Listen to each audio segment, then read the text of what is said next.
Good morning. Here we are, day 2 of our 7-day sugar detox. How are you all doing? I know that my schedule changed yesterday, so my menu plan went a little bit awry, but I still managed to be sugar-free throughout the day. So success there in trying to be sure I was sugar-free on the fly. Let me know how your day went. I heard from a couple of you, but for the rest of you, please be sure to comment on how your day went. Today, I want to talk about sweeteners. I talked about it a little bit, I believe, yesterday, talking about stevia.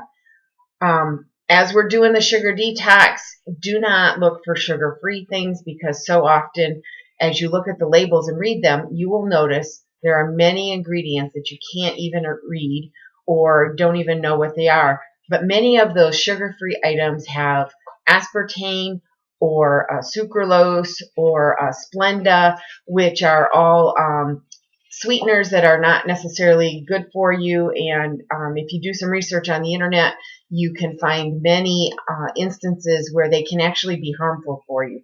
So stay away from those sweeteners, which you can find in diet sodas and many sugar-free foods. So if you have any questions, let me know. I'm going to let you know a few things that you can do, some options. One of the options that I mentioned yesterday was using liquid stevia. And if you have access to a Trader's Joe, they have a pretty good liquid stevia. I actually do not have access to Trader Joe's, so I have a stevia that I purchased from a health food store. There is no added sugar to this one. Some stevias that you can get in the packets will also have an added sugar.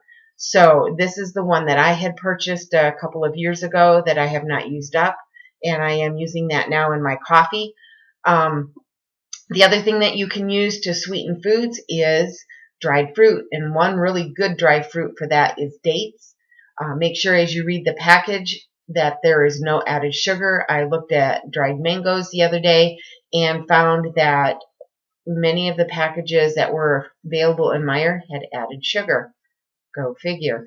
So places like Trader Joe's is very good about having the dried fruits without added sugar.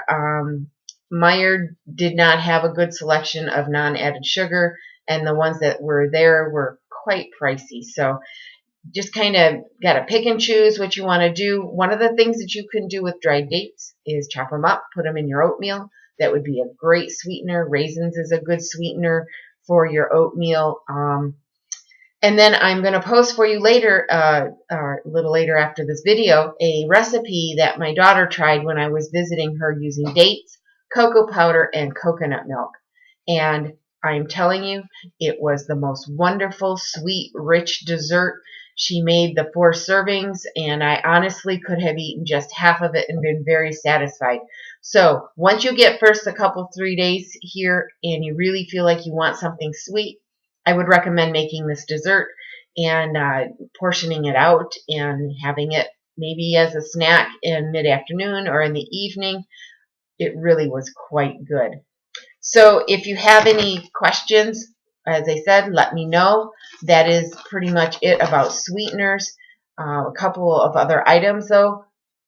If you really, really need something, honey and maple syrup are both sweeteners that are made from natural plants. Of course, honey is made from the bees, and maple syrup comes from trees.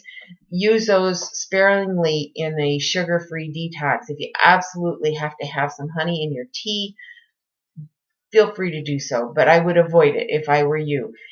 Once we get through with the sugar detox, if you want to completely take regular sugar out of your diet, these are 2 options that you can use to sweeten things. So good luck in hunting if you haven't purchased everything that you need for the week. If you're looking for the dried fruits, again, be sure that they have no added sugars. Have a great day as you continue through day 2 of our sugar detox.